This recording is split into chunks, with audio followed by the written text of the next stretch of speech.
ಓಂ ಅತ್ತಾಚರಾಚರಗ್ರಹಣಾತ್ ಓಂ ಸ ಯಜ್ಞದೇವಾಸೃಜತ ತತ್ತದತ್ತು ಮಧ್ರಿಯತ ಸರ್ವಂ ವಾ ಅತ್ತೀತಿ ತದದಿತೇರತಿತಿ ತ್ವಂ. ಶ್ರೀ ಗುರುಭ್ಯೋ ನಮಃ. ಇದು 1ನೇ ಅಧ್ಯಾಯದ 2ನೇ ಪಾದದ 2ನೇ ಅತೃಪ್ವಾಧಿಕರಣ, 9ನೇ ಸೂತ್ರ. ಅಲ್ಲಿ ಈ ಬೃಹದಾರಣ್ಯಕ ಉಪನಿಷತ್ತಿನಲ್ಲಿ ಬಂದಿರುವಂತಹ ಒಂದು ವಿಚಾರ, ಅದರ ಆಧಾರದ ಮೇಲೆ ಸರ್ವ ಸಂಹಾರಕನಾದವನು ಯಾರು, ಪ್ರಳಯಕರನಾದವನು ಯಾರು, ಭಗವಂತನೇ ಅದಿತಿಯೇ ಅನ್ನುವಂಥ ಜಿಜ್ಞಾಸ ನಡೆದಿದೆ. ಈ ನಾವೀಗ ನೋಡಿದ ಭಾಗ ಸ ಯಜ್ಞದೇವ ಅಸೃಜತ ತತ್ತದತ್ತು ಮಧ್ರಿಯತ ಅಂತ ನಾವೀಗೇನು ಭಾಗ ನೋಡಿದ್ವಲ್ಲ, ಇದು ಬೃಹದಾರಣ್ಯಕ ಉಪನಿಷತ್ತಿನ 3ನೇ ಅಧ್ಯಾಯ. ವಸ್ತುತಃ ನಾವು ನೋಡ್ತಿರುವ ಪುಸ್ತಕಗಳಲ್ಲಿ ಇದನ್ನ 1ನೇ ಅಧ್ಯಾಯ ಅಂತ ಕಾಣಿಸಿರ್ತಾರೆ. ಅದಕ್ಕೆ ಕಾರಣ ಏನಂದ್ರೆ, ಬೃಹದಾರಣ್ಯಕ ಉಪನಿಷತ್ತಿನ 1ನೇ ಮತ್ತು 2ನೇ ಅಧ್ಯಾಯಕ್ಕೆ ಆಚಾರ್ಯರು ಏನೂ ಭಾಷ್ಯ ಬರೆದಿಲ್ಲ. ಈಗಿರುವುದು 3ನೇ ಅಧ್ಯಾಯ. ಈ 3ನೇ ಅಧ್ಯಾಯದಿಂದ ಆರಂಭಿಸಿಯೇ ಆಚಾರ್ಯರ ಭಾಷ್ಯ ಇದೆ. ಆದ್ರಿಂದ ಈ ಅನುವಾದ ಮಾಡುವವರು 3ನೇ ಅಧ್ಯಾಯವನ್ನೇ 1ನೇ ಅಧ್ಯಾಯ ಅಂತ ತೋರಿಸಿರ್ತಾರೆ. ಅದರಿಂದ ವಸ್ತುತಃ ಇದು 3ನೇ ಅಧ್ಯಾಯ. ಪುಸ್ತಕಗಳಲ್ಲಿ, ಕನ್ನಡ ಅನುವಾದ ಇತ್ಯಾದಿಗಳಲ್ಲಿ ಗಮನಿಸುವುದಾದರೆ ಭಾಷ್ಯ ಸಮೇತವಾದ ಪುಸ್ತಕಗಳಲ್ಲಿ ಅದು 1ನೇ ಅಧ್ಯಾಯ ಆಗಿರ್ತದೆ. ಹಾಗೆ ಎಲ್ಲರೂ ಕೂಡ ಅದನ್ನು ಗಮನಿಸಿದರೆ ಸಾಕು. ಅಲ್ಲಿ ಸರ್ವ ಸಂಹಾರಕ ಶ್ರೀಹರಿ ಅಂತ ಹೀಗೆ ವಿಚಾರ ಬಂದಿದೆ. ಅಲ್ಲಿ ಬಂದಿರುವಂತಹ ವಿಚಾರ ಇದೆ.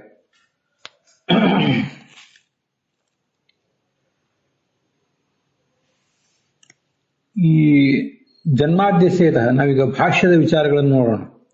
ಜನ್ಮಾದ್ಯಸೇತ ಎಂಬ ಸೂತ್ರದಲ್ಲಿ, ಬ್ರಹ್ಮಸೂತ್ರದಲ್ಲಿ ಬ್ರಹ್ಮನ ಜಿಜ್ಞಾಸೆ ಮಾಡಬೇಕು ಅಂತ ಹೇಳಿದ್ದಾರೆ. ಆ ಬ್ರಹ್ಮನ ಜಿಜ್ಞಾಸೆ ಮಾಡಬೇಕು ಅಂತ ಪ್ರಶ್ನೆ ಬಂದಾಗ ಅವನ ಲಕ್ಷಣಗಳೇನು, ಮುಂದೆ ಅಥಾತೋ ಬ್ರಹ್ಮ ಜಿಜ್ಞಾಸ ಎಂಬ ಮಾತಿನಿಂದ ಮೊದಲು ಬ್ರಹ್ಮ ಜಿಜ್ಞಾಸೆ ಮಾಡಬೇಕು ಅಂತ ಹೇಳಿ ಜನ್ಮಾದ್ಯಸ ಎಂಬ ಸೂತ್ರದಿಂದ ಬ್ರಹ್ಮನ ಲಕ್ಷಣವನ್ನು ಹೇಳಿದ್ದಾರೆ. ಸೃಷ್ಟಿ, ಸಂಹಾರ ಮತ್ತೆ ಪಾಲನೆ ಯಾರಿಂದ ಆಗ್ತದೋ ಅಂತಹ ಬ್ರಹ್ಮನ ಕುರಿತು ಜಿಜ್ಞಾಸೆ ಮಾಡಬೇಕು ಅಂತ. ನೀವು ತತ್ವವಾದಿಗಳ ಅಭಿಪ್ರಾಯ ಪಟ್ಟರೆ ಪ್ರಳಯ, ಪಾಲನೆ ಮತ್ತು ಸೃಷ್ಟಿ ಎಲ್ಲವೂ ಕೂಡ ಈ ವಿಷ್ಣುವಿನಿಂದಲೇ ಆಗ್ತದೆ. ಆದರೆ ಈ ಸೃಷ್ಟಿ ನಾಶಕರ್ತೃತ್ವ ಅನ್ನೋದು, ಪ್ರಳಯ ಕರ್ತೃತ್ವ ಅನ್ನೋದು ವಿಷ್ಣುವನ್ನು ಬಿಟ್ಟು ಅದಿತಿ ಅಂತ ಮತ್ತೊಬ್ಬ ವ್ಯಕ್ತಿಗೆ ಆಗೋದು ಕಂಡು ಬರ್ತದೆ. ಅದು ಈ ಬೃಹದಾರಣ್ಯಕ ಉಪನಿಷತ್ತಿನಲ್ಲಿ. ಅದು ಎಲ್ಲಿ ತತ್ರ ಅತೃತ್ವಂ, ಭಾಷ್ಯದ ವಾಕ್ಯ ಓದ್ತಾ ಇದ್ದೇನೆ. ಸೃಷ್ಟಿಕರ್ತೃತ್ವ, ಪಾಲನಕರ್ತೃತ್ವ ಮತ್ತು ನಾಶಕರ್ತೃತ್ವ. ನಾಶಕರ್ತೃತ್ವ ಅನ್ನೋದು ಕೊನೆಯದು. ಆ ನಾಶಕರ್ತೃತ್ವ ಅಂದ್ರೇನೆ ಅತೃತ್ವ. ಅತೃತ್ವ ಅಂದ್ರೆ ತಿನ್ನುವಿಕೆ ಅಂತ ಅರ್ಥ. ಅತ್ತ ಅಂತ ತೃಚ್ ಪ್ರತ್ಯಯ ಅಂತ ಶಬ್ದ, ಅದರ ನಂತರ ತ್ವ ಪ್ರತ್ಯಯ ಬಂದಿದೆ ಅದಕ್ಕೆ.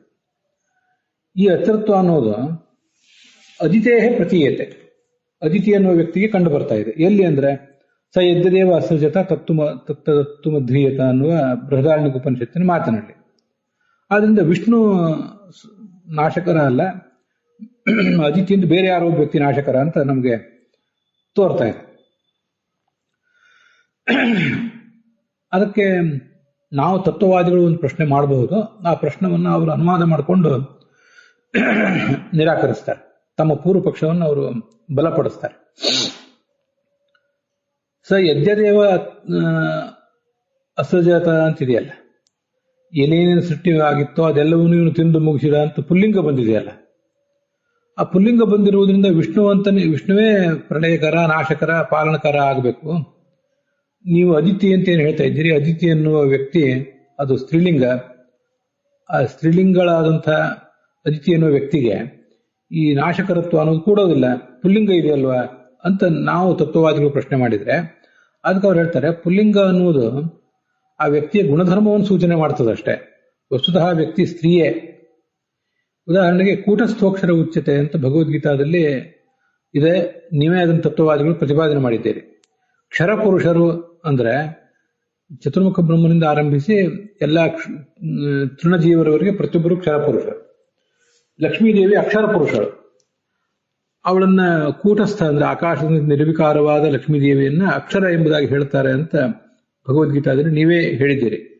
ಅಲ್ಲಿ ಲಕ್ಷ್ಮೀದೇವಿಯನ್ನ ಕೂಟಸ್ಥ ಅಕ್ಷರ ಎಂಬ ಶಬ್ದಗಳಿಂದ ಪುಲ್ಲಿಂಗದಲ್ಲಿ ಹೇಳಿದ್ದಾರೆ. ಅದರಂತೆ ಸ್ತ್ರೀ ಮೂಲತಃ ಸ್ತ್ರೀಲಿಂಗ ಉಳ್ಳವಳೇ. ಆ ಸ್ತ್ರೀಲಿಂಗಕ್ಕೇನೂ ಧಕ್ಕೆ ಇಲ್ಲ. ಅವಳನ್ನು ವರ್ಣನೆ ಮಾಡುವಾಗ ಪುಲ್ಲಿಂಗ ಶಬ್ದದಿಂದ ವರ್ಣನೆ ಮಾಡ್ತಾರೆ ಅಷ್ಟೇ. ಹಾಗೊಂದು ನಿರ್ದಿಷ್ಟವಾದ ಶಕ್ತಿ ಅವಳಿಗಿದ್ದಾಗ ಅದು ಬಂದಿದೆ. ಹಿಂದೆ ಬೇರೆ ಬೇರೆ ಕಡೆ ಛಾಂದೋಗ್ಯೋಪನಿಷತ್ತಿನಲ್ಲೂ ಅದು ಬಂದಿದೆ. ಪುಂಬೋತ್ ಶಕ್ತಿಮತಿ ಚೇತ್, ಸ್ತ್ರೀಯೊಬ್ಬಳು ಪುರುಷನಂತೆ ಶಕ್ತಿ ಉಳ್ಳವಳಾದ್ರೆ ಅವಳನ್ನು ಪುರುಷ ಶಬ್ದದಿಂದಲೇ ಹೇಳ್ತಾರೆ ಅಂತ ಬಂದಿದೆ. ಹಾಗೆ ಇಲ್ಲಿ ಹಾಗೆ ಇಲ್ಲಿ ಅದಿತಿಗೂ ಕೂಡ, ಅದಿತಿ ಮೂಲತಃ ಸ್ತ್ರೀಯೇ ಇರಬಹುದು, ಆದರೆ ಅವಳಿಗೆ ಆ ಅದಿತಿಯನ್ನ ಸಹ ಎಂಬುದಾಗಿ ಪುಲ್ಲಿಂಗದಿಂದ ಹೇಳುವುದು ತಪ್ಪೇನಲ್ಲ ಅಂತ ಇಷ್ಟು ಪ್ರಶ್ನೆ ಬಂದಿದೆ. ಇದು ಪ್ರಶ್ನೆ ಅತ್ರ ಉಚ್ಯತೆ. ಇದಕ್ಕೆ ಉತ್ತರ ರೂಪವಾಗಿ ವೇದವ್ಯಾಸರು ಅತ್ತಾಚರಾಚರ ಗ್ರಹಣಾತ್ ಅಂತ ಸೂತ್ರವನ್ನ ಹೇಳಿದ್ದಾರೆ. ಈಗ ಇದಕ್ಕೆ ಸಂಬಂಧಪಟ್ಟಂತೆ ನಾವು ತತ್ವಪ್ರಕಾಶಿಕ ನೋಡೋಣ. ಹಾಗೆ ಮುಂದೆ ಕ್ರಮವಾಗಿ ವೇದವಾಕ್ಯದ ಅರ್ಥವನ್ನು ಕೂಡ ನೋಡೋಣ. ಈಗ ಅತ್ತಾಚರಾಚರ ಗ್ರಹಣಾತ್ ಅಂತ ಸೂತ್ರ ಇದೆಯಲ್ಲ, ಆ ಸೂತ್ರ ಹೇಗೆ ಒಟ್ಟಾರೆ ಬ್ರಹ್ಮಸೂತ್ರ ಗ್ರಂಥಕ್ಕೂ ಈ ಸೂತ್ರಕ್ಕೂ, ಈ ಅಧ್ಯಾಯಕ್ಕೂ ಈ ಸೂತ್ರಕ್ಕೂ, ಈ ಪಾದಕ್ಕೂ ಈ ಸೂತ್ರಕ್ಕೂ ಏನು ಸಂಬಂಧ ಅನ್ನೋದನ್ನು ಒಂದು ಬಾರಿ ಗಮನಿಸಬೇಕು. ಒಟ್ಟಾರೆ ಬ್ರಹ್ಮಸೂತ್ರ ಅನ್ನೋದು ವಿಷ್ಣುವಿನ ಹರಿಯ ಮಹಿಮೆಯನ್ನು ಪ್ರತಿಪಾದನೆ ಮಾಡುವಂತಹ ಗ್ರಂಥ. ಈ ಸೂತ್ರವು ಕೂಡ ಹರಿಯ ಮಹಿಮೆಯನ್ನ ಹೇಳ್ತದೆ, ನಮ್ಗೆ ಗೊತ್ತಿದೆ. ಹೇಗೆ ಅಂದ್ರೆ, ಇಲ್ಲಿ ಅದಿತಿ ಅಂತ ಶಬ್ದ ಇದೆ ಈ ವೇದವಾಕ್ಯದಲ್ಲಿ. ಆ ಅದಿತಿ ಎಂಬ ಶಬ್ದ ಲೋಕದ ದೃಷ್ಟಿಯಿಂದ ಅನ್ಯತ್ರ ಪ್ರಸಿದ್ಧ ಆಗಿದೆ. ಭಗವಂತನನ್ನು ಬಿಟ್ಟು ಬೇರೆ ಯಾರೋ ಒಬ್ಬ ಅದಿತಿ ಎನ್ನುವ ವ್ಯಕ್ತಿಯಲ್ಲಿ ಅದು ಪ್ರಸಿದ್ಧ ಆಗಿದೆ. ಆ ಅದಿತಿ ಅನ್ನೋ ಶಬ್ದವನ್ನ ವೇದವಾಕ್ಯ ಹೇಳುವುದರ ಜೊತೆಗೆ ಅತೃತ್ವ ಎಂಬ ಗುಣವನ್ನೂ ಹೇಳಿದೆ, ಅಂದ್ರೆ ಸಂಹಾರಕರ್ತೃತ್ವ ಎಂಬ ಗುಣವನ್ನೂ ಹೇಳಿದೆ. ಈಗ ನಾವು ಆ ಅದಿತಿ ಎಂಬ ಶಬ್ದವನ್ನು ಹಾಗೆ ಅತೃತ್ವ ಎಂಬ ಗುಣವನ್ನು ಎರಡನ್ನೂ ಕೂಡ ವಿಷ್ಣುವಿನಲ್ಲಿ ಸಮನ್ವಯಿಸಿ ತೋರಿಸಬೇಕಾಗಿದೆ. ಆದ್ರಿಂದ ಒಟ್ಟಾರೆ ಶಾಸ್ತ್ರಾದಿ ಸಂಗತಿ, ಒಟ್ಟಾರೆ ಬ್ರಹ್ಮಸೂತ್ರ ಇರುವುದು ಭಗವಂತನ ಮಹಿಮಾ ಪ್ರತಿಪಾದಕ. ಗುಣಗಳನ್ನು ತೋರಿಸುವುದು, ಆಮೇಲೆ ನಿರ್ದೋಷತ್ವವನ್ನು ತೋರಿಸುವುದು, ಆತನ ಕುರಿತು ಸಾಧನೆ ಹೇಗೆ ಮಾಡೋದು ಮತ್ತು ಆತನನ್ನು ತಲುಪಿದಾಗ ಫಲ ಎಂತ ಸಿಗ್ತದೆ ಅಂತ ತೋರಿಸುವುದು 4 ಅಧ್ಯಾಯಗಳ ಉದ್ದೇಶ. ಹೀಗೆ ಭಗವನ್ ಮಹಿಮಾ ಪ್ರತಿಪಾದಕವಾದ ಒಟ್ಟಾರೆ ಬ್ರಹ್ಮಸೂತ್ರ ಗ್ರಂಥಕ್ಕೂ ಈ ಅಧ್ಯಾಯಕ್ಕೂ ಸಂಬಂಧ ಬಂತು. ಮತ್ತೆ ಈ ಮೊದಲನೇ ಅಧ್ಯಾಯದಲ್ಲಿ ಹೇಗೆ ಸಮನ್ವಯ ಅಂತ ಒಂದು ಪ್ರಶ್ನೆ ಬರ್ತದೆ. ಮೊದಲನೇ ಅಧ್ಯಾಯಕ್ಕೂ ಈ ಸೂತ್ರಕ್ಕೂ ಏನು ಸಂಬಂಧ ಅಂತೇಳಿ. ಮೊದಲನೇದ್ದು ಒಟ್ಟಾರೆ ಶಾಸ್ತ್ರದಿಂದ ಸಂಗತಿ, ಆಮೇಲೆ ಅಧ್ಯಾಯ ಸಂಗತಿ. ಮೊದಲನೇ ಅಧ್ಯಾಯಕ್ಕೂ ಈ ಒಂದು ಸೂತ್ರಕ್ಕೂ ಏನು ಸಂಬಂಧ ಅಂದ್ರೆ, ಮೊದಲನೇ ಅಧ್ಯಾಯದಲ್ಲಿ ಸಮನ್ವಯ ಮಾಡ್ಲಿಕ್ಕೆ ಹೊರಟಿದ್ದಾರೆ, ಶಬ್ದಗಳನ್ನು ಸಮನ್ವಯ ಮಾಡ್ಲಿಕ್ಕೆ ಇರುವಂತದ್ದು ಮೊದಲನೇ ಅಧ್ಯಾಯ. ಈ ಅತ್ತಾಚರಾಚರ ಗ್ರಹಣಾತ್ ಅನ್ನೋದು ಸಮನ್ವಯವನ್ನು ಮಾಡ್ತಿದೆ ಅನ್ನೋದು ಸ್ಪಷ್ಟ. ಆದ್ರಿಂದ ಅಧ್ಯಾಯ ಸಂಗತಿ ಬಂತು. ಅದಾದ್ಮೇಲೆ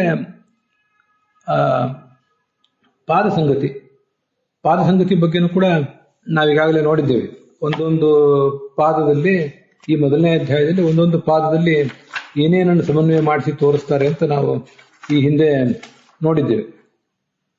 ಸಮನ್ವಯಾಧ್ಯಾಯದಲ್ಲಿ 1ನೇ ಪಾದದಲ್ಲಿ ಅನ್ಯತ್ರ ಪ್ರಸಿದ್ಧವಾದ ನಾಮಶಬ್ದಗಳನ್ನು ಸಮನ್ವಯಿಸಿ ತೋರಿಸ್ತಾರೆ.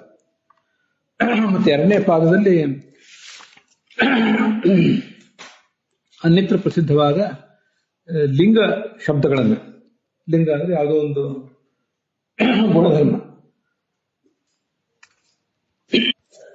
ಆ ಗುಣಧರ್ಮವನ್ನು ಹೇಳುವ ಶಬ್ದಗಳನ್ನು ಸಮನ್ವಯ ಈ 2ನೇ ಪಾದದಲ್ಲಿ ಇರ್ತದೆ. ಈಗ ಇಲ್ಲಿ ಅದಿತಿ ಎಂಬ ನಾಮದ ಸಮನ್ವಯವೂ ಇದೆ, ಅತೃತ್ವ ಎಂಬ ಲಿಂಗದ ಸಮನ್ವಯವೂ ಇದೆ. ಅದರಿಂದ ಈ 1ನೇ ಅಧ್ಯಾಯದ 2ನೇ ಪಾದಕ್ಕೂ ಒಟ್ಟಾರೆ ಪಾದಕ್ಕೂ ಈ ಸೂತ್ರಕ್ಕೂ ಸಂಬಂಧ ಬಂತು, ಏನು ತೊಂದರೆ ಇಲ್ಲ. ಅದನ್ನೇ ಅನ್ಯತ್ರ ಪ್ರಸಿದ್ಧ ಅದಿತಿ ಶಬ್ದೇನ ಸಹೋಕ್ತ ಅತೃತ್ವ ಲಿಂಗಸ್ಯ ಅಂತ ಹೇಳಿದರು. ಹೀಗೆ ಶಾಸ್ತ್ರ ಸಂಗತಿ ಮತ್ತು ಅಧ್ಯಾಯ ಸಂಗತಿ ಮತ್ತು ಪಾದ ಸಂಗತಿ ಇವಿಷ್ಟೆಲ್ಲವನ್ನು ಕೂಡ ನಾವು ತೋರಿಸಿದಂತಾಯ್ತು. ಶಾಸ್ತ್ರಾದಿ ಸಂಗತಿ ಅಂತ ಮಾತಿನಿಂದ ಜಯತೀರ್ಥ ಹೇಳಿರುವುದು ಅದನ್ನೇ. ಶಾಸ್ತ್ರ ಅಧ್ಯಾಯ ಪಾದ ಸಂಗತಿ ಅಂತ. ಇನ್ನ ಯಾವ ವೇದ ವಾಕ್ಯಕ್ಕೆ ಇದು ಸಂಬದ್ಧ ಅನ್ನೋ ತಿಳ್ಕೋಬೇಕಲ್ಲ ನಾವು. ಯಾವ ವೇದ ವಾಕ್ಯದ ಸಮಸ್ಯೆಯನ್ನು ಇದು ಪರಿಹರಿಸ್ತಾ ಇದೆ ಅಂತ ತಿಳ್ಕೋಬೇಕಲ್ಲ. ಶ್ರುತ್ಯಾದಿ ಸಂಗತಿ, ಶ್ರುತಿ ಸ್ಮೃತಿ ಇತ್ಯಾದಿಗಳ ಸಂಗತಿ ಏನಿದೆ ಅಂತ ತೋರಿಸಬೇಕಾಗಿದೆ. ಅದಕ್ಕೋಸ್ಕರ ಒಂದು ವಿಷಯ ವಾಕ್ಯವನ್ನೇ ಆಚಾರ್ಯರು ಉದ್ಧರಿಸಿದ್ದಾರೆ. ಸ ಯಜ್ಞ ದೇವ ಸೃಜತ ಅಂತ ಹೇಳಿ ಒಂದು ವಿಷಯ ವಾಕ್ಯವನ್ನೇ ಆಚಾರ್ಯರು ಉದ್ಧರಿಸಿದ್ದಾರೆ. ಮತ್ತೆ ವಿಷಯ ಸಂಶಯಗಳನ್ನು ಕೂಡ ತೋರಿಸಿದ್ದಾರೆ. ಇಲ್ಲಿ ಪ್ರತಿಪಾದಿತವಾಗುವ ವಿಷಯ ಯಾವುದು ಮತ್ತು ಅದಕ್ಕಿಂತ ಮುಂಚೆ ಸಂಶಯ ಯಾವುದು ಅದೆಲ್ಲವನ್ನು ಕೂಡ ತೋರಿಸೋರಿದ್ದಾರೆ. ಅದಲ್ಲದೇನೆ ಸಂಯುಕ್ತಿಕಂ ಪೂರ್ವಪಕ್ಷಂಚ ದರ್ಶಯತಿ. ಸಿದ್ಧಾಂತ ಆಮೇಲೆ ಪ್ರವೃತ್ತ ಆಗಬೇಕಾದ್ರೆ ಅದಕ್ಕಿಂತ ಮುಂಚೆ ಯುಕ್ತಿ ಸಮೇತವಾದ ಪೂರ್ವಪಕ್ಷದ ಮಂಡನೆ ಆಗಬೇಕು. ಅದಕ್ಕಾಗಿ ಜನ್ಮಾದ್ಯಸೇತ ಎಂಬ ಸೂತ್ರದಿಂದ ಆರಂಭಿಸಿ ಏನೇನಾಗಿದೆ ಅನ್ನೋದನ್ನು ಆಚಾರ್ಯರು ತೋರಿಸಿಕೊಟ್ಟಿದ್ದಾರೆ. ಜನ್ಮಾದ್ಯಸೇತ ಇತಿ ಸೂತ್ರೆ ತತ್ವಪ್ರಕಾಶಕಾದಲ್ಲಿ ಓದ್ತಾ ಇದ್ದೇನೆ. ಜನ್ಮಾದಿ ಕಾರಣತ್ವ ಅಂತ ಅನ್ನೋದು ವಿಷ್ಣುವಿಗೆ ಪ್ರತಿಪಾದಿತ ಆಗಿದೆ. ನಾವು ಅದನ್ನು ನೋಡ್ತಾ ಇದ್ದೇವೆ. ಆ ಜನ್ಮಾದಿ ಕಾರಣತ್ವ ಅಂದ್ರೆ ಉತ್ಪತ್ತಿ, ಸ್ಥಿತಿ, ಸಂಹಾರ, ನೀತಿ, ಜ್ಞಾನ, ಆವೃತ್ತಿ, ಬಂಧ, ಮೋಕ್ಷ ಅಂತ 8. ಅದರಲ್ಲಿ ಜನ್ಮಾದಿ ಕಾರಣತ್ವದ ನಡುವೆ ತನ್ನ ಮಧ್ಯಪತಿತ್ವಂ ಅಂದ್ರೆ ಆ ಜನ್ಮಾದಿ ಕಾರಣತ್ವದ ನಡುವಿರುವಂಥದ್ದು ಸಂಹಾರ ಕರ್ತೃತ್ವವೂ ಕೂಡ. ಸಂಹಾರ ಕರ್ತೃತ್ವ ಅಂದ್ರೂ ಅತೃತ್ವ ಅಂದ್ರೂ ಒಂದೇ ಅರ್ಥ, ಅಪರ ಪರ್ಯಾಯ ಅಷ್ಟೇ. ಅರ್ಥ ಅಂದ್ರೆ ತಿನ್ನುವವನು ಅಂತ ಅರ್ಥ. ಹೀಗೆ ಅತೃತ್ವ ಅಂದ್ರೆ ಅದೇ ಅರ್ಥ. ಬೃಹದಾರಣ್ಯಕ್ಕೆ ಕಸ್ಯಜಿತ್ ಶ್ರೂಯತೆ. ಬೃಹದಾರಣ್ಯಕ ಉಪನಿಷತ್ತಿನಲ್ಲಿ ಯಾರೋ ಒಬ್ಬ ವ್ಯಕ್ತಿಗೆ ಆ ಅತೃತ್ವವನ್ನ ಅಥವಾ ಸಂಹಾರ ಕರ್ತೃತ್ವವನ್ನ ವರ್ಣಿಸಿದ್ದಾರೆ. ಸಹ ಅದಿತಿ ಯಜ್ಞದಸೃಜತ ತತ್ತದತ್ತು ಮನಃ ಅಧ್ರಿಯತ ಆದಚ್ಚ. ಆ ಅದಿತಿ ಅನ್ನೋ ವ್ಯಕ್ತಿ ಯಜ್ಞದ ಅಸೃಜತ ಏನೇನನ್ನು ಸೃಷ್ಟಿ ಮಾಡಿದ್ನೋ ಅದೆಲ್ಲವನ್ನೂ ಅತ್ತು ಮನಃ ಅಧ್ರಿಯತ ತಿಂದು ಹಾಕಿ ಬಿಡಬೇಕು ಅಂತ ಮನಸ್ಸು ಮಾಡಿದ. ಮನಸ್ಸು ಮಾಡಿದ್ದಷ್ಟೇ ಅಲ್ಲ, ಆದಚ್ಚ ತಿಂದು ಬಿಟ್ಟ ಕೂಡ. ಕುತಃ ಸರ್ವಾತ್ರೀಸ, ಯಾಕೆಂದ್ರೆ ಎಲ್ಲವನ್ನೂ ತಿನ್ನುವ ವ್ಯಕ್ತಿ ಅದು ಆ ಅದಿತಿ ಅನ್ನೋದು. ಸರ್ವಮತ್ತೀತಿ ಯತ್ ತದೇವ ಹಿ ಅದಿತೇಹ ಅದಿತತ್ವಂ. ಎಲ್ಲವನ್ನೂ ತಿನ್ನುವ ಕಾರಣದಿಂದಲೇ ಆ ಅದಿತಿಗೆ ಅದಿತಿ ಅಂತ ಹೆಸರು ಬರಲಿಕ್ಕೆ ಕಾರಣ. ಅದಿತಿ ಶಬ್ದ ಪ್ರವೃತ್ತಿ ನಿಮಿತ್ತಂ. ಅದಿತಿ ಎಂಬ ಶಬ್ದದ ಪ್ರವೃತ್ತಿ ನಿಮಿತ್ತ ಏನು? ಅತೃತ್ವ ಅಥವಾ ಅದಿತಿತ್ವ, ಅದೇ ಪ್ರವೃತ್ತಿ ನಿಮಿತ್ತ. ಅನ್ಯಥಾ ತನ್ನ ಸ್ಯಾತ್. ಈ ಒಂದು ವೇಳೆ ಈ ಸರ್ವ ಸಂಹರ್ತೃತ್ವ ಅನ್ನೋದು ಅಲ್ಲಿ ಇಲ್ಲದೆ ಹೋಗಿದ್ರೆ ಅಲ್ಲಿ ಶ್ರುತಿಯಲ್ಲಿ ಅದನ್ನು ಹೇಳ್ತಿರ್ಲಿಲ್ಲ. ಅದಿತಿ ಅನ್ನೋ ಶಬ್ದ ಪ್ರವೃತ್ತಿ ನಿಮಿತ್ತ ಅಲ್ಲಿ ಇರೋದ್ರಿಂದನೇ ಆ ಶ್ರುತಿಯು ಕೂಡ ಅದನ್ನ ವರ್ಣನೆ ಮಾಡಿದೆ. ತಚ್ಚಯದ ಹರೇಹೇ ಇತರಸ್ಯ. ಈ ಸಂಹಾರ ಕರ್ತೃತ್ವ ಅನ್ನೋದು ಭಗವಂತನಿಗೋ ಬೇರೆಯವರಿಗೋ ಅಂತ ವಿಚಾರ ಮಾಡೋಣ. ಭಗವಂತನಿಗಿಂತ ಭಿನ್ನನಾದ ಅದಿತಿಗೆ ಈ ಸಂಹಾರ ಕರ್ತೃತ್ವ ಬಂದ್ಬಿಟ್ರೆ ತದಾ ಪ್ರಾಗುಕ್ತ ಲಕ್ಷಣಸ್ಯ ಅತಿವ್ಯಾಪ್ತಿ ಪ್ರಸಂಗಾತ್ ಅವಶ್ಯಂ ನಿರ್ಣಯಮೇವ. ಹಿಂದೆ ಜಗಜ್ಜನ್ಮಾದಿ ಕಾರಣತ್ವ ಅನ್ನೋ ಭಗವಂತನ ಲಕ್ಷಣ ಅಂತ ಹೇಳಿದ್ರಿ, ಅವನ ಕುರಿತಾಗಿ ಜಿಜ್ಞಾಸೆ ಮಾಡಬೇಕು ಅಂತ ಹೇಳಿದ್ರಿ. ಅದರಲ್ಲಿ ಈಗ ಈ ಸಂಹಾರ ಕರ್ತೃತ್ವ ಅನ್ನೋದು ಬೇರೆ ಯಾರಿಗೂ ಬಂದ್ಬಿಡ್ತು. ಅದರಿಂದ ಲಕ್ಷಣಕ್ಕೆ ಅತಿವ್ಯಾಪ್ತಿ ಬಂತು. ಆದ್ರಿಂದ ಅದಿತಿ ಶಬ್ದವಾಚ್ಯ ಯಾರು, ಸಂಹಾರ ಕರ್ತ ಯಾರು ಅಂತ ಈಗ ನಾವು ಅವಶ್ಯವಾಗಿ ನಿರ್ಣಯ ಮಾಡಬೇಕಾಗಿದೆ. ಬೃಹದಾರಣ್ಯಕ ಉಪನಿಷತ್ತಿನಲ್ಲಿ ಸ ಐಕ್ಷತ ಯದಿ ಹವಾ ಇಮಂ ಅಭಿಮಂಸ್ಯೆ ಕನಿಯೋನ್ನಂ ಕರಿಷ್ಯೆ ಅಂತ ಹೀಗೆಲ್ಲ ವೇದವಾಕ್ಯ ಇದೆ. ಮುಂದೆ ಸ ತಯಾ ವಾಚ ತೇನ ಆತ್ಮನ ಇದಂ ಸರ್ವಮಸೃಜತ ಯದಿದಂ ಕಿಂಚ ರಚೋ ಯಜೂಂಸಿ ಸಾಮಾನ್ಯ ಛಂದಾಂಸಿ ಯಜ್ಞಾನ್ ಪ್ರಜಾಹ ಪಶೂಂಸಿ ಪ್ರಜಾಹ ಪಶೂನ್ ಅಂತ ಹೀಗೆಲ್ಲ ಮಾತಿದೆ.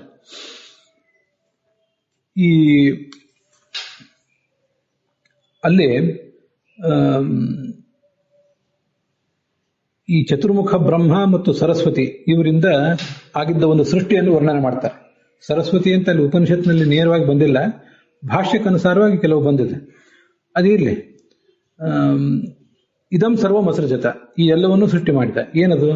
ಋಗ್ವೇದ, ಯಜುರ್ವೇದ, ಸಾಮವೇದ ಇತ್ಯಾದಿಗಳನ್ನ, ಮತ್ತೆ ಯಜ್ಞಗಳನ್ನು ಸೃಷ್ಟಿ ಮಾಡಿದ, ಪ್ರಜೆಗಳನ್ನು ಸೃಷ್ಟಿ ಮಾಡಿದ, ಪಶುಗಳನ್ನು ಸೃಷ್ಟಿ ಮಾಡಿದ. ಹೀಗೆ ಇದೆಲ್ಲವನ್ನೂ ಕೂಡ ಅವನು ಸೃಷ್ಟಿ ಮಾಡಿದ. ಅದಾದ್ಮೇಲೆ ಸ ಯಜ್ಞದೇವ ಅಸೃಜತ, ಆ ಏನೇನು ಸೃಷ್ಟಿ ಮಾಡಿದ್ನಲ್ಲ, ಸೃಷ್ಟಿ ಮಾಡಿದ್ದೆಲ್ಲವನ್ನು ಕೂಡ ತಿಂದು ಬಿಡಬೇಕು ಅಂತ ಬಯಸಿದ. ಅಲ್ಲಿ ಚತುರ್ಮುಖ ಬ್ರಹ್ಮ ಏನು ಸೃಷ್ಟಿ ಮಾಡಿದ್ದ ಅದನ್ನ ಈ ಪರಮಾತ್ಮ ತಿನ್ನಬೇಕು ಅಂತ ಬಯಸಿದ ಅಂತ ಹೀಗೆ ಅನುವಾದ ಇದೆ.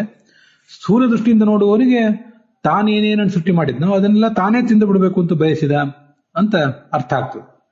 ವಸ್ತುತಃ ಅದು ಸಿದ್ಧಾಂತಕ್ಕೆ ಅಭಿಪ್ರೇತವಾದ ಅರ್ಥನೇ. ಚತುರ್ಮುಖ ಬ್ರಹ್ಮನು ಒಳಗೆ ನಿಂತು ಸ್ವಯಂ ಪರಮಾತ್ಮನೇ ಸೃಷ್ಟಿ ಮಾಡಿರುವವನು. ಆದ್ರಿಂದ ತಾನು ಚತುರ್ಮುಖ ಬ್ರಹ್ಮನೊಳಗೆ ನಿಂತು ಏನೇನು ಸೃಷ್ಟಿ ಮಾಡಿದ್ದಾನೋ ಅದನ್ನೆಲ್ಲ ತಾನೇ ಈಗ ನಾಶಪಡಿಸಿ ಬಿಡಬೇಕು ಅಂತ ಆಲೋಚನೆ ಮಾಡಿದ ಅಂತ ಅದರ ತಾತ್ಪರ್ಯ ಆಗ್ತದೆ. ಹೀಗೆ ಎಲ್ಲವನ್ನೂ ಅಧ್ರಿಯತ, ಮನಃ ಅಧ್ರಿಯತ, ಮನಸ್ಸನ್ನ ಮಾಡಿದ. ಅದಾದ್ಮೇಲೆ ಮನಃ ಅಧ್ರಿಯತ, ಹೀಗೆ ಮನಸ್ಸು ಮಾಡಿದ್ದಷ್ಟೇ ಅಲ್ಲ, ಅದನ್ನ ತಿಂದುಬಿಟ್ಟ ಕೂಡ ಅಂತ ಅಲ್ಲಿ ಮುಂದೆ ಕಾಣಿಸ್ತದೆ. ಅಧ್ರಿಯತ ಮತ್ತೆ ಸರ್ವಂ ವಾ ಅತ್ತೀತಿ ತದದಿತೇಹೇ ಅತಿಥಿತ್ವಂ. ಅಲ್ಲಿ ನೋಡಿ, ತಿನ್ನಬೇಕು ಅಂತ ಮನಸ್ಸು ಮಾಡಿದ ಅಂತ ಬಂದಿದೆ. ಮನಸ್ಸು ಮಾಡಿದ ಅಷ್ಟೇ ಅಲ್ಲ, ತಿಂದು ಬಿಟ್ಟ ಅಂತ ಕೂಡ ಜಯತೀರ್ಥರು ಆದಚ್ಚ, ಅಲ್ಲಿ ಆದತ್ಯ ಅಂತ ಈ ಅಧಭಕ್ಷಣಿ ಧಾತುವಿನ ಭೂತಕಾಲದ ಪ್ರಯೋಗವನ್ನು ಮಾಡಿದ್ದಾರೆ. ಹೀಗೆ ಉಪನಿಷತ್ತಿನಲ್ಲಿ ಮನಸ್ಸು ಮಾಡಿದ ಅಂತ ಇಷ್ಟು ಮಾತ್ರ ಇದೆ. ಅದಕ್ಕೆ ಮನಸ್ಸು ಮಾಡಿದ್ದಷ್ಟೇ ಅಲ್ಲ, ತಿಂದು ಮುಗಿಸಿದ ಕೂಡ ಅಂತ ಈಗ ಒಂದು ಶಬ್ದವನ್ನ ಜಯತೀರ್ಥರು ಹೇಳಿದ್ದಾರೆ. ಅದನ್ನು ಕೂಡ ನಾವು ಇಟ್ಕೊಳ್ಬೇಕು. ವಾಕ್ಯಾರ್ಥ ಮುಕ್ತಾವಳಿ ಟಿಪ್ಪಣಿಯಲ್ಲಿ ನನಗದು ಕಾಣಿಸ್ತದೆ, ಬೇರೆ ಬೇರೆ ಟಿಪ್ಪಣಿಯಲ್ಲೂ ಇರಬಹುದು. 712ನೇ ಪುಟದಲ್ಲಿ ವಾಕ್ಯಾರ್ಥ ಮುಕ್ತಾವಳಿ ಟಿಪ್ಪಣಿಯಲ್ಲಿ ಆದಚ್ಚ ಅಂದ್ರೆ ಅಭಕ್ಷಯಚ್ಚ ಇತ್ಯರ್ಥ, ತಿಂದನೂ ಕೂಡ ಅಂತ ಹೀಗರ್ಥ.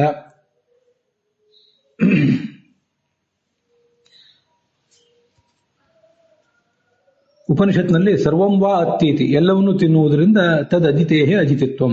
ಅಜಿತಿಗೆ ಅಜಿತಿತ್ವ ಎಂಬ ಶಬ್ದ ಬಂದದ್ದು ಯಾಕೆ ಅಂತ ಪ್ರಶ್ನೆ ಬಂದ್ರೆ, ಎಲ್ಲವನ್ನೂ ತಿನ್ನುವುದರಿಂದ. ಸರ್ವಸ್ಯವ ಅರ್ಥಾಭವತಿ, ಇಲ್ಲಿ ಈ ಅದಿತಿ ಎಂಬ ಶಬ್ದದ ನಾಮದ ನಿರ್ವಚನವನ್ನು ನಾವು ತಿಳ್ಕೊಂಡ್ರೆ ಅದರಿಂದ ಏನೇನು ಲಾಭ ಆಗ್ತದೆ ಅಂತ ಅನ್ನೋದನ್ನ ವರ್ಣನೆ ಮಾಡ್ತಾರೆ. ಈಗ ಅದಿತಿ ಎಂಬ ಶಬ್ದದಿಂದ ನಮಗೆ ಗೊತ್ತಿರುವಂತೆ ಪ್ರಾಥಮಿಕವಾಗಿ ದೇವತೆಗಳ ತಾಯಿ ವಾಚ್ಯಳು, ಅದಾದ್ಮೇಲೆ ಭಗವಂತನೇ ಅದಕ್ಕೆ ಮುಖ್ಯ ವಾಚ್ಯ, ನಮಗಿದೆಲ್ಲ ಗೊತ್ತಿದೆ. ಅಲ್ಲಿ ಯಾರು ಅದಿತಿ ಶಬ್ದ ವಾಚ್ಯ ಅಂತ ತಿಳ್ಕೊತಾನೋ, ಸರ್ವಮಸ್ಯ ಅನ್ನಂ ಭವತಿ ಏವಂ ವೇದ ಅದಿತೇಹೇ ಅಜಿತಿತ್ವಂ ವೇದ. ಅವನು ಈ ಜಗತ್ತಿನಲ್ಲಿ ಇದ್ದಾಗ ಏನೇನು ಭೋಗವನ್ನು ಮಾಡಬೇಕೋ ಆ ಭೋಗವನ್ನೆಲ್ಲ ಮಾಡ್ತಾನೆ. ಅದಾದ್ಮೇಲೆ ಮುಕ್ತಿಯಲ್ಲೂ ಕೂಡ ಅವನಿಗೆ ಏನು ಸಿಗಬೇಕಾದ್ದು ಎಲ್ಲವೂ ಕೂಡ ಅವನಿಗೆ ಸಿಕ್ಕೇ ಸಿಗ್ತದೆ ಅಂತ ಅದರ ತಾತ್ಪರ್ಯ ಇದೆ. ಉಪನಿಷತ್ನಲ್ಲೂ ಅದು ಬಂದಿದೆ. ಮತ್ತೆ ಬೇರೆ ಬೇರೆ ಕಡೆ ಭಾಷೆ ಇತ್ಯಾದಿಗಳಲ್ಲಿ ಕೂಡ ಆ ವಿಷಯ ಬಂದಿರ್ತದೆ. ಹೀಗೆ ಅದು ಅದಿತಿ ಎಂಬ ಶಬ್ದದಿಂದ ಅದು ನಮಗೆ ಸಿಗುವಂತಹ ಅರ್ಥ. ಈಗ ಅತ್ತೀತಿ ಅದಿತಿ ಅಂತ ಆಚಾರ್ಯರು ಹೇಳಿರೋರು, ಅದು ಬೇರೆ ಬೇರೆ ಪುರಾಣದ ಆಧಾರದಿಂದ ಮತ್ತೆ ಇಲ್ಲಿ ಉಪನಿಷತ್ತಿನ ಆಧಾರದಿಂದಲೂ ಕೂಡ ಅತ್ತೀತಿ ಅದಿತಿ, ತಿನ್ನುವುದರಿಂದ ಅವನಿಗೆ ಅದಿತಿ ಅಂತ ಹೆಸರು ಬಂದಿದೆ ಅಂತ. ಈ ಅದಿತಿ ಎಂಬ ಶಬ್ದದಿಂದ ಈ ದೇವತೆಗಳ ತಾಯಿ ವಾಚ್ಯಳಾಗಿದ್ದಾಳಲ್ಲ, ಅವಳನ್ನ ಯಾಕೆ ಅದಿತಿ ಎಂಬ ಶಬ್ದದಿಂದ ಹೇಳ್ತಾರೆ ಅಂತ ನಮಗೊಂದು ಜಿಜ್ಞಾಸೆ ಬರ್ತದೆ. ಅದಕ್ಕೆ ಅದಿತಿ ಅಂದ್ರೆ ದಿತಿ ಭಿನ್ನ ಅದಿತಿ.